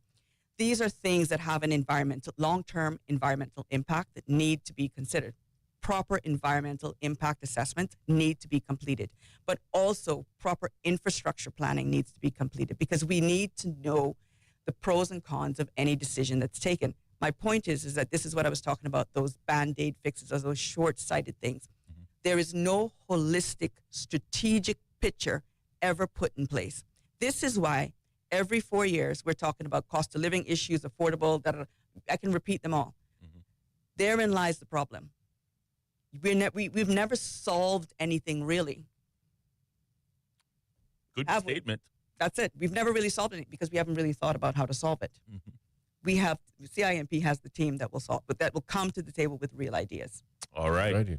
Well, certainly to that point, if you're listening tonight and have not yet had an opportunity to meet with or chat with your potentially next Red Bay MP, you can have that opportunity tonight.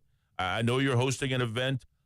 You are targeting young voters. Yep. I suspect a lot of those young voters make up that category of unemployed persons. I think that category also makes up a number of persons who are either on the fence, undecided, looking for something fresh, looking for something that can motivate them to vote. Obviously, this is an opportunity for them. Remind listeners where they can find you, what time and where. Sure. So just a reminder, we do have a youth event tonight at the Hive, 6:30 to 9 o'clock. I'm hoping that all the youth that are listening to this show make their way down there and meet some of our candidates and talk about and share your ideas. In addition to that, I'm always contactable. People can reach me on 925-0998. They can also email me at don.thomas@nationalparty.ky. All right. Thank you very much. We have another question also coming from WhatsApp. It might be considered a tenuous one, but from the sounds of it, you got broad shoulders. Welcome, Ms. Dawn Thomas. I think Cayman would benefit greatly from her vast experience and knowledge. I love many of her ideas, but my concern is the party may not have my same views in mind. For example, members of the National Party so far haven't really thrown their support behind Cruz Piers, and that worries me greatly. If I missed it, sorry, but what is her view on Cruz berthing? So I'm going to refrain from giving you my personal view, but I'm going to talk to that point. All right. Red Bay is made up of two types of voters. They're either in favor of or they're against, right? And at the end of the day, let's go back to an infrastructure plan. Okay. One team is talking about Cruz Pier, and we all know we have a food security issue with the port. But I think we should just stop being him against her. And we need to go back to how we actually solve the core problem. Eventually, Cayman needs a dock. Let's start with a new word. Let's change the terminology. Cayman needs a dock. Mm-hmm. What that dock looks like, that we can have a conversation, but we'll get to that at some point. At the end of the day, solutions need to come to the table that benefit Caymanians. We don't want any Caymanians lost of jobs. We don't want any Caymanians displaced. We don't want any Caymanians out of business. So from a party's perspective, we're about providing solutions that ensure the longevity of our people. But in every decision that we make, it will be people first. Now, like I said, it's a very touchy subject. I can throw myself in the middle. If I say I'm going either way, then my voters will say, whatever. You're not saying right. You do or you don't. Mm-hmm. At the end of the day, this is what I will commit to, is exactly what I say. My people cannot suffer anymore. All right. One final question. Of course, we talked about fiscal discipline. You engaged that shortly right after the break. But what are her ideas on generating new revenue? As the government currently makes $1.1 billion, in case people don't know. $1.1 billion. With a B, yeah. With a B. Even though it makes $1.1 billion, it still managed to run up at this point in time, from what I can see, $500 million in debt. Mm-hmm. Government does not have a revenue problem. It has a spending problem. So let's start by taking some of the fluff and the fat out, and let's start fixing some of the real issues. Now, as a party, we have considered third streams because we know it's financial services sector contributes 50% of government income. Tourism, I think, roughly is around 5% from what I can understand. There are other things for us to do to start considering other sources of income. But before we can get to other sources of income, we've got to stop the runaway train on our spending. Otherwise, we are systematically putting ourselves on the brink of no return. All right. Well, listen, it's been a real treat having you as our guest in studios. And again, by your own words, your plan from here until April 30th will be knocking on doors. We'll be engaging in those one-on-one sessions. So very important, meeting your constituents at their level. With 1 minute remaining, an opportunity for some closing and final remarks. Ms. Dawn Thomas. Well, I want to say thank you guys for having me on. It's been a pleasure being here. I mean, I've done most of the talking, so I think you guys should be as it should be. I think you should be paying me. And Preparing you for the job you say you want. Yeah, I'm just kidding. So I want to say thanks to all the listeners out there, for sure. If anyone has any questions, whether it be for me or anyone of the National Party, I do encourage them to reach out. If you are an undecided voter, ask the hard questions. As you can see from today, I am prepared to answer them, and so is any other member of my team.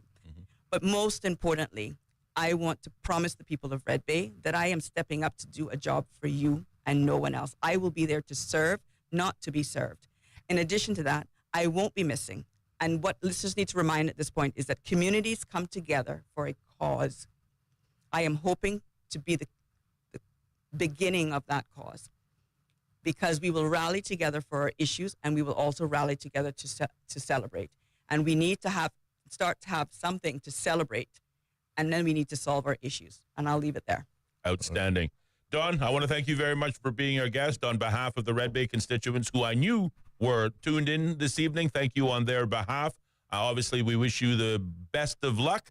And again, an opportunity to meet Dawn and others tonight at the Hive at 6:30 to 9. We're going to pause, take a short commercial break, but there'll be more Straight Talk to come. Bobo.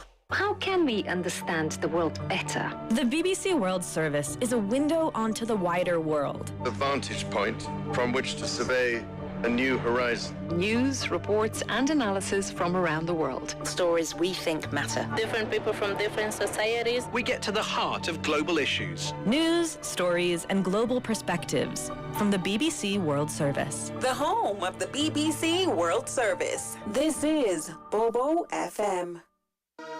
The BBC is the world's most trusted news source. And Bobo 103.1 is where you'll find the BBC World Service. BBC News. The world news from the BBC. And the home of Cayman's most listened to talk shows. That's right, folks. Everyone is telling their mama about the cold hard truth. And welcome to Straight Talk. I'm your host, Austin Harris. And I'm Ellio Solomon. Across Cayman. On FM, online, and on your smart speaker. This is Bobo 103.1.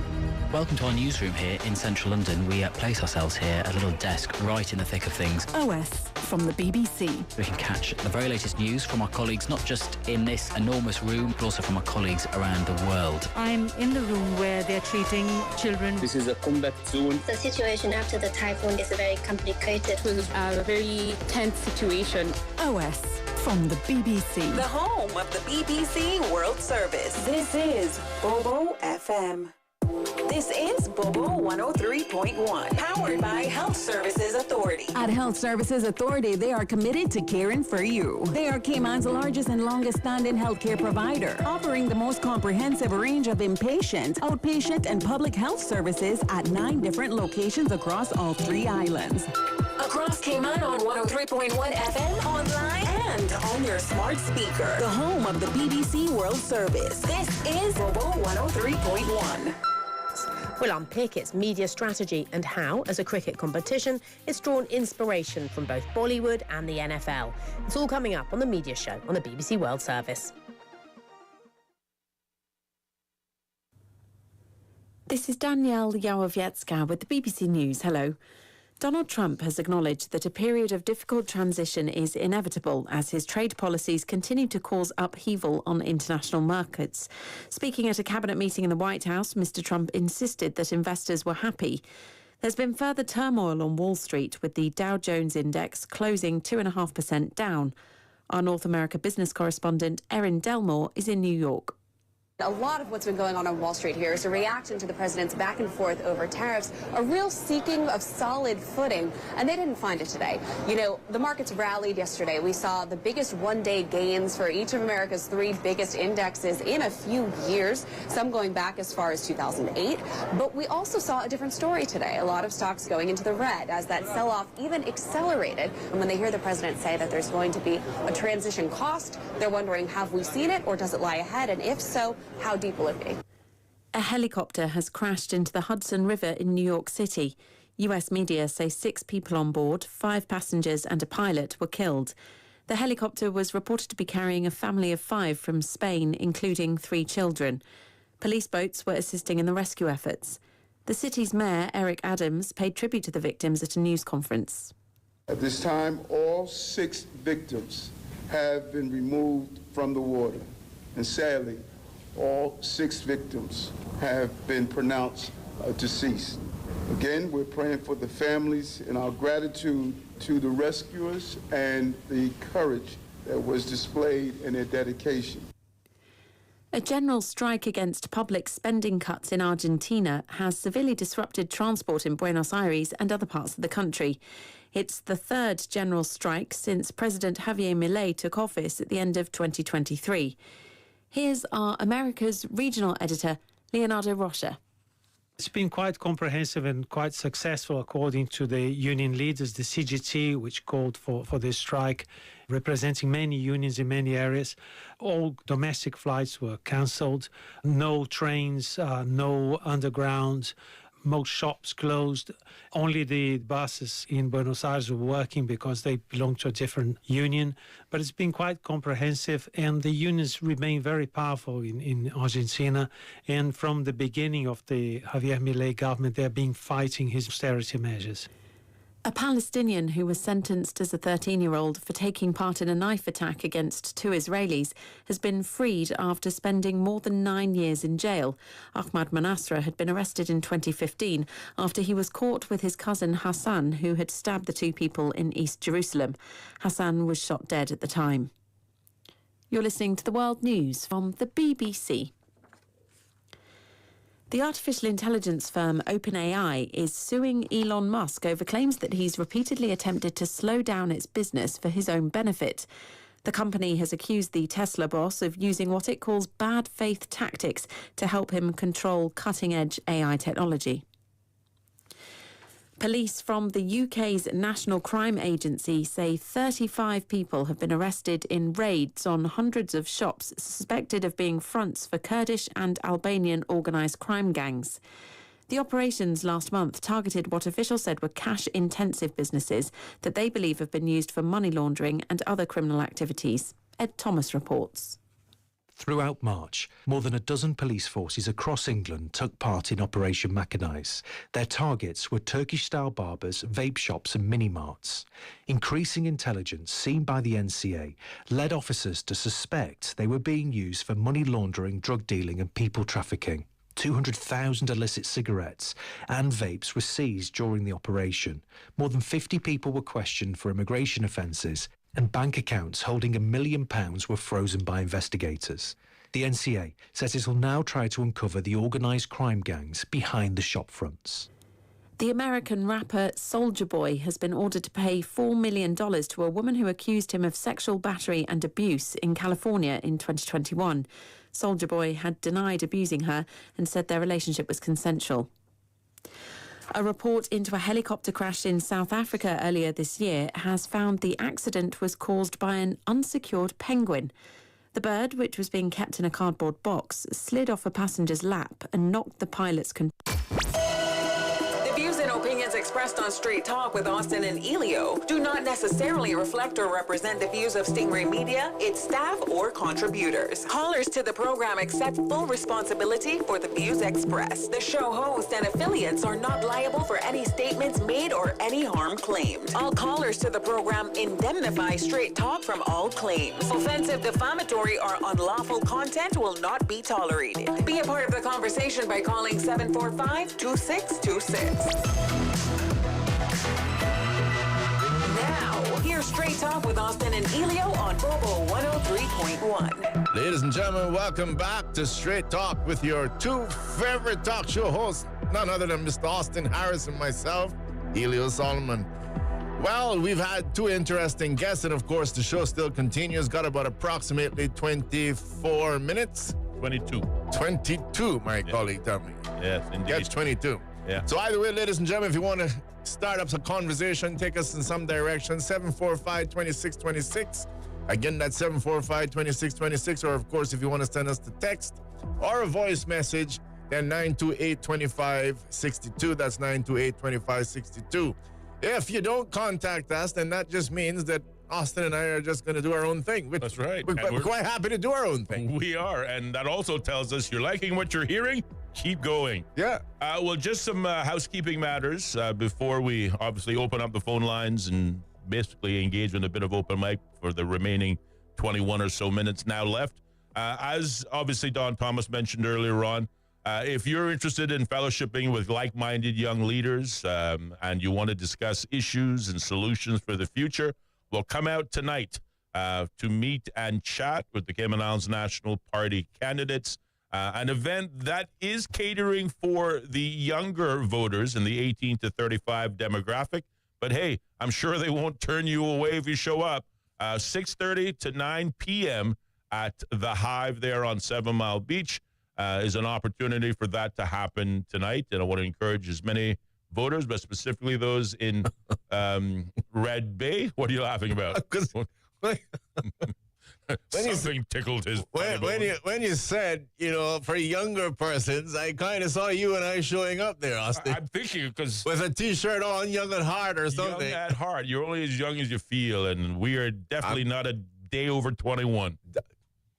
I was going to say 25 months. See, well, there you go, buddy. We share a We're brain. connected on. We are. As we also learned from our first guest this evening, it's a terrific opportunity to chat with Miss Romelia Welcome. Obviously, we haven't had the opportunity until today. If you liked what you heard from her today, a reminder, she's got a yard meeting taking place in Rock Hole tonight. So if you live in the area, if you're a voter in Georgetown North, and you haven't had an opportunity to meet Miss Welcome in person or hear some of her views other than what she shared here on tonight's program, tonight will serve as that opportunity as well. And just one more, we do have also going on tonight at 7 o'clock. You will remember when we hosted Miss Carmen McField last week. Well, Carmen McField, also of the Cayman Islands National Party, will be hosting a public yard meeting in Shedden Road tonight at 7 o'clock. The address, 216 Shedden Road, next to Central Plaza. Join her and other members of the CNP party before elections. Come share your thoughts, ask questions, hear about her vision for Georgetown Central. Tonight, 7 p.m., 216 Shedden Road. It's open to the public, and the location is the open lot next to the Central Plaza. So those are your meetings happening this evening and the locations in which you can find them. 745-2626 is the number. Give us a call. We'd love to hear from you. Just taking a quick look at the headlines of the day, my friend. I must admit I didn't really have the opportunity to scan them too much. It's good, Austin. But even that then becomes something to talk about. Yes, yes. Did you have a chance to check out the leaders' debate last night? I did. You're not trying to get my opinion on it, are you? Well, I was going to just sort of suggest, what you thought. All right, well, give me a couple of minutes as I sip a little bit of my chocolate. No, by all means, enjoy that. Well, I'll share mine first. I mean, listen, I think a lot of what Don said tonight was very true. We keep going over some of the same issues, arguably, we've been tackling with for 4, 8, maybe even longer years, but everyone promises that this is the time it's going to get done. Though I could not escape from what was a bit of a surprise. It seemed that both the TCCP and the Cayman Islands National Party have found common ground, at least in terms of who their enemy is, because they both spent a great deal of their time attacking the PPM. Yeah. Which, again, I don't want to tell voters what that may mean. I don't want to suggest that politics is at play.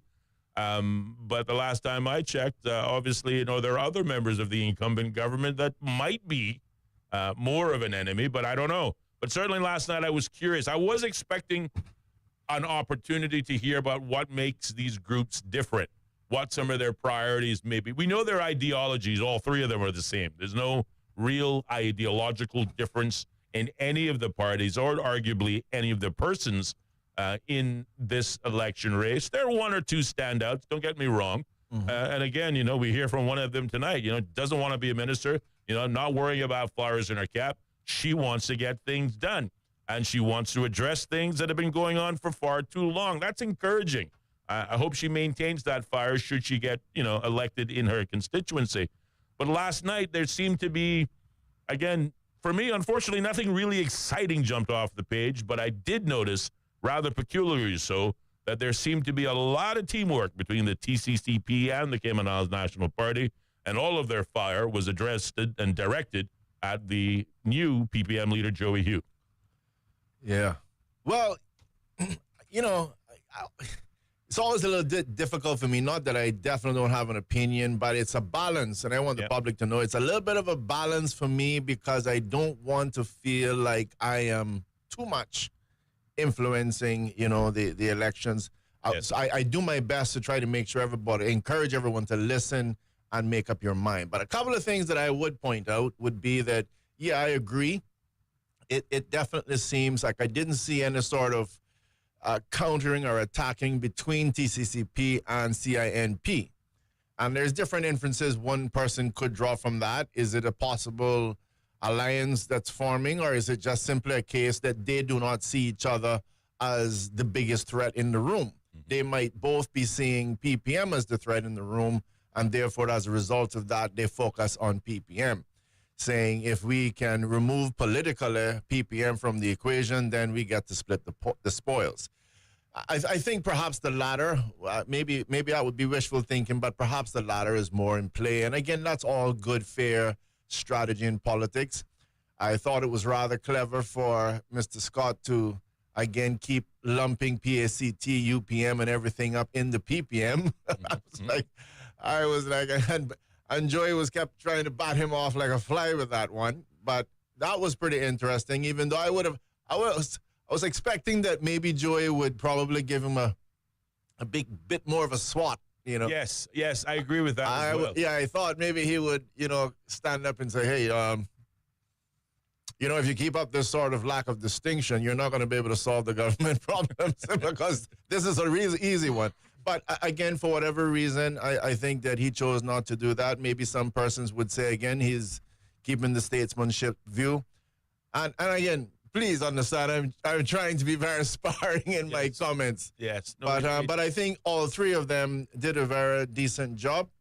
And, it's for the public to decide. I definitely want to encourage everyone. You take a look at it. You listen to what they're saying. And you have to look again at their resume. And when I say resume, I'm not talking about their educational background. I'm saying look at their history, look at what they have done, what they've delivered, what they haven't delivered, what you're being promised, and whether you think, again, their background is conducive to make you believe that they can deliver it if they're new. And that's where I'm going to end it off. But it was a very good debate. And I thank Chamber for that because it's the first time we've actually had it. And I think it came across really, really well. Yes. I'm sure it will get better as time goes on. But congratulations, and I hope the majority of the public out there listened, and that helps them to make a more informed decision. No, absolutely. I think that's a fair, a balance, and obviously very carefully sanitized summary of the debate last night. And I don't disagree. But I am honestly trying to be fair because, nice how everyone wants to word it, because I think at the end of the day, everybody has a fair shot to get elected. I don't want to be the one that's trying to even throw something out there deliberately. Like, I don't want someone to get elected. It is really a decision for the public, and I've given you all I can say.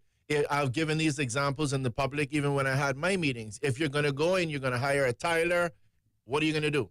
Yeah. You're going to look and say, does this guy have qualifications? Do I have a friend that can vouch for him or her that they did a good job, blah, blah, blah. And if you're going to do that with a Tyler, you should definitely be doing it with someone that's running for office.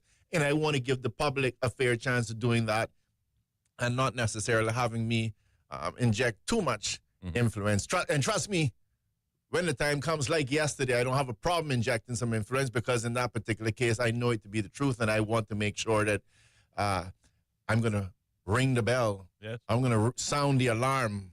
But in this particular case, I think the three gentlemen did reasonably well, and I want to encourage the public to listen and make up their own minds in terms of who they think are going to be the best candidates, the best group to go ahead and to deliver on all the things that the respective individuals in this country and groups need and desire. No, absolutely. And I thank you for that, those comments. And I think it's also important for the listeners to hear it because we've stated many times before, what separates Straight Talk from perhaps some of the other programs is that we don't want to make it personal. We don't want to, make personal attacks at anyone. This is about focusing on the issues, and certainly to your point at this time, ensuring that every one of the candidates, whether incumbent or newcomer to the field, have that equal opportunity. It is not for us to decide. Yeah. It's for the voters in the respective constituencies to decide. The best we can do is, whenever possible, put those voters in connection with those candidates whenever we can. And when we can't, then certainly to direct those voters to, getting the information themselves and going out to these meetings. And I'm glad you raised that point because, again, to highlight that, there's a lot of criticisms now, even by the group that walked the aisle 4 months ago, and yet they were a part of the government, as we've highlighted. But at the same time, even with respect to media houses, you've had at least one media house that went out, avidly campaigned for that group that got elected. Yes. But again, now, are you going to say that, hey, we made some errors?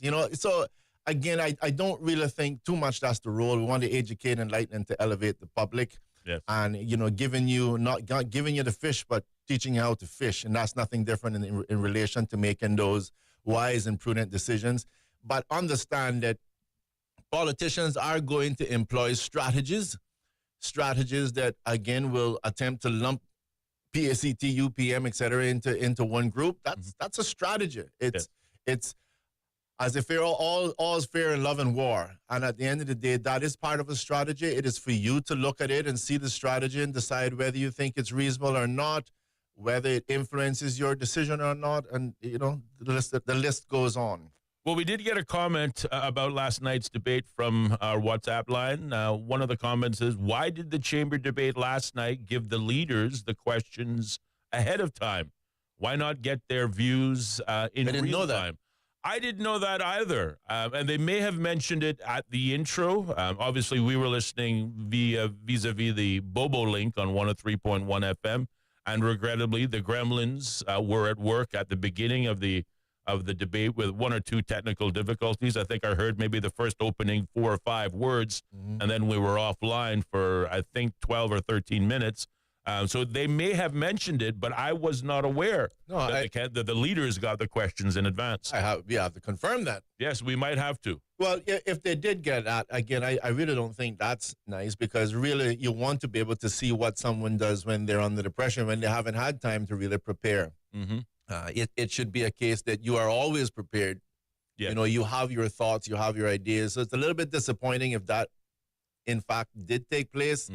And if it did, I mean, I for what it's worth, I would encourage the chamber maybe to change that in the future, because I think you should be, if you're running for office, in particular if you're the leader, you're not going to necessarily have all the answers, but it should be a case that you've done a pretty good job at looking at the landscape, making your assessments, coming up with your plans and ideas in terms of what you would like to see implemented, and therefore be able to answer a reasonably large breadth of questions. Yeah. Without being given a question in advance.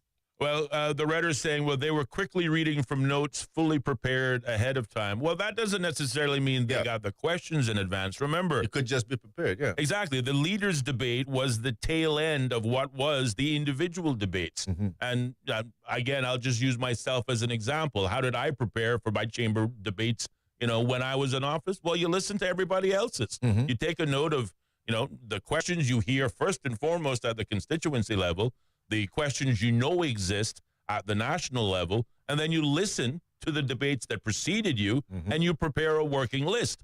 And yes, like many people, I'm one of those people that have to write down my thoughts because I can't remember everything. Though Ellio does a very good job of this. I wasn't born with that natural skill. Your memory's fantastic. Okay, sorry. But, you could have a situation of candidates just doing that, just being prepared. Yeah. And that's what you want, especially when you're talking to the leaders. Yeah, well, I mean, yeah, you're absolutely right. In that particular case, it kind of pays to go second or even last, right? Because it gives you a lot more opportunity to know some of the questions, potential questions are going to come to you, and better prepare.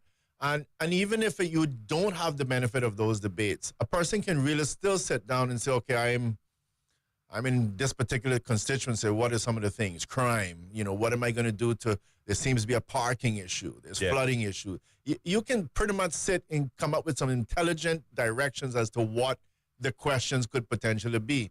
And this is where I'm saying it would be interesting to find out if they were giving it in advance, and I would be disappointed if it did, because you would still expect that same thing from the leaders. You would still expect that, I've gone through and I've come up with at least 25, 30 different things that I'm pretty confident there's a high probability it's going to rise up in the debate. Well, we did get a WhatsApp message from a chamber member. Okay, great. And whilst not someone who obviously was connected to the debates directly, they are a chamber member, and the response was nobody got the questions ahead of time. I thank them for texting in, because that's what I would like to believe. I don't see why they would do it, because they're not doing that in the constituency debates, right? Am I correct? No, yeah. they didn't. They don't. So I don't see why they would do it in the leader debate. So maybe the person that sent the original texting or the initial one is probably just inferring it because they pretty much were all prepared with their notes. And to your very accurate point, that in itself does not mean that they got the questions in advance. No, not at all. Just prepared. Another comment, just prepared, and you would expect that at all levels. As a leader, you should be prepared. Yeah. At last night's level, you would expect that those three fine gentlemen would have done their homework and came prepared. The fact that they had notes, again, that's nothing unusual there. Absolutely. There was another question. Austin, with all the political signs up now, I've noticed some signs ripped and also removed. Is it illegal to do such an act? I really want to understand why people would do such a thing. Not nice at all. Well, I don't know if there's any specific laws against it as it relates to campaigning, but there is such a thing as destruction of property. And those signs are private property, albeit they may be, in some of them, hung in public domains. They are still private property. But to the writer's point, whilst not ripped, I've seen some being defaced, some person taking artistic liberty by adding their own enhancements, which are all wrong. No, absolutely. And I'm glad you raised that as well, because I have, first of all, seen that in the past. I'm seeing a little bit of it now, but in the past, I remember people going on defacing signs, putting glasses on candidates and mustaches and, all kinds of nonsense. And that is just very poor taste. And it's just really, really wrong to be doing that. Again, I know that even ACT has put out signs, for example, that has been picked up and thrown in the garbage. And it is really just disgusting behavior by some obviously immature persons, who lack something. Mm-hmm. But no one should be doing that. Candidates and or groups, whatever, going to put their signs out, especially this time of year. Again, as I've said over a month ago, give everybody a fair chance to have their signs. They're trying to get your attention. And this is all legitimate, and it's for a good reason. They want you to know that they're running. They want you to come to their meetings, and you should be affording yourself to be able to go to those meetings, hear what's being said, and be able to make some evidence-based decisions, objective decisions. Indeed. You know, and so it's just totally wrong if anyone's, you know, defacing, removing signs, especially when it comes to any sort of election. Absolutely. 25 minutes past the hour of 6 o'clock. We got just over 3 minutes remaining in the program. Oh, the what phone could lines we are talk open, about? 745-2626. That number again, 745-2626.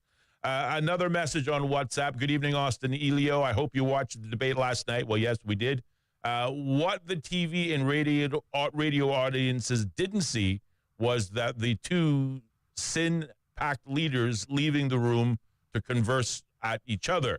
I guess when under threat, you need to gang up, although those two leaders, and referring to specifically to Wayne and Dan, not the stand-in leader, made strange bedfellows. You have so much good material for your discussion tonight. What will happen in constituencies where they are running both parties? There's a long list that I'm sure people will have. And by the way, I'm a loyal listener and look forward to listening to your show each and every evening. So we're grateful for that. Thank you very much, loyal listener, and for sharing those comments. Again, 928-2562 is the WhatsApp number.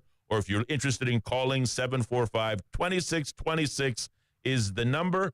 And again, just for the record, we've got about 2 minutes before we have to wrap up. Yeah, and again, it's just normal strategy again for persons to be looking at, you know, joining up with groups. We saw some movements happening in relation to PPM. It wouldn't be a total surprise to see something happening like CINP trying to work with TCCP. I can tell you, for what it's worth, I'm not quite sure it's a certain person's advantage to do it. But yeah, you know, it's a free world. But again, I would encourage candidates to say, listen, let's see if we can get elected and see what happens after that, because alliances can hurt you and alliances can also help you. No, absolutely. 27 minutes past the hour of 6 o'clock, about 1 minute, 15 seconds before we have to wrap it up for today. But listen, if you are trying to call in and decided against doing so because the time is short, we don't have any guests slated on the agenda for tomorrow evening. Yes, that may change at a moment's notice because it is the campaign season and we are in not the last leg, but pretty close to it. Yeah. So that spot may fill up very quickly. But as of right now, there are no guests. And, of course, we'll have another opportunity, another bite at the apple, so to speak. And as always, we very much want to hear from members of our listening audience. Just one of the things on the headlines that we didn't touch on today, but we will touch on tomorrow. A new survey was put out by the Gender Equality Command, taking a look about the disparity, men and women in the workforce. Tomorrow, we're going to examine that in a bit closer detail and share with you some of the results. But that's all the time we have today. Thank you to Ms. Romelia. Welcome. Thank you to Ms. Dawn Thomas, who decided to join us. If you are a candidate or a party and you want to get on Straight Talk, email us, host at straighttalk.ky, or a business not attached to campaigns at all. That's all the time we have. Have a good night. You're listening to Straight Talk on Bobo.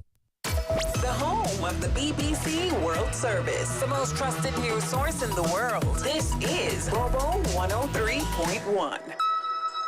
The following commercial messages are brought to you exclusively by Stingray Media. When it comes to weekly meal prep, I trust Kirk Market to provide the best value for quality proteins. The butchers at Kirk Market are super helpful. They always slice my steaks perfectly. Kirk Market has everything I need for healthy and flavorful protein-packed meals. From lean cuts of CAB choice beef, tender CAB prime beef, the juiciest pork, and all-natural hormone-free poultry, to their seafood section with everything from fresh local snapper to omega-3 rich salmon. I choose Kirk Market for the highest quality proteins to support my healthy lifestyle. Kirk Market. Eat well, live well, and discover a world of choice. At Polar Bear Air Conditioning, we believe in helping you to avoid costly mistakes and replacements. That's why we offer a quarterly maintenance program at a discounted price. You'll receive a 10% discount on all repairs, accessories, and services. Priority front-of-the-line customer status, reminders of your service, and no overtime rate for after-hours calls. Why not save money and avoid hassle with Polar Bear Air Conditioning? Need service now? Book our AC special for just $99. Book the next available technician at polarbear.ky. That's polarbear.ky. We all work hard to one day buy the house of our dreams. Why wouldn't you protect it? With Saxon, you now have the option to get a home insurance quote online. Avoid the waiting in lines and the traffic. Simply log on to saxon.ky and click to get a quote to get started. At Saxon, we pride ourselves on providing our customers with excellent customer service and convenience. So what are you waiting for? Visit saxon.ky today from the comfort of your home or office to get your quote and protect the things you love. Saxon. Smart Insurance.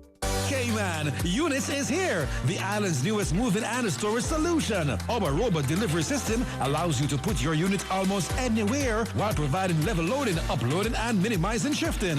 What's even better, no time constraints. Pack at your own pace for move-in or store as long as you need. Short-term or long-term, at the home or on the job site. Units, fast, safe, and secure. Check us out at units.ky and be sure to follow us on Facebook and Instagram. Have your engine driving like never before with Pure 93, the highest pure octane fuel in Cayman, and available exclusively at Rubis service stations. Pure 93 protects against engine knock, restores lost power and acceleration, cleans fuel injectors, intake valves, removes engine deposits, improves your fuel economy, and it meets international specification requirements for your car. Fill up with Pure 93 now and keep your engine running like new. Fuel the difference with Pure 93, available exclusively at Rubis.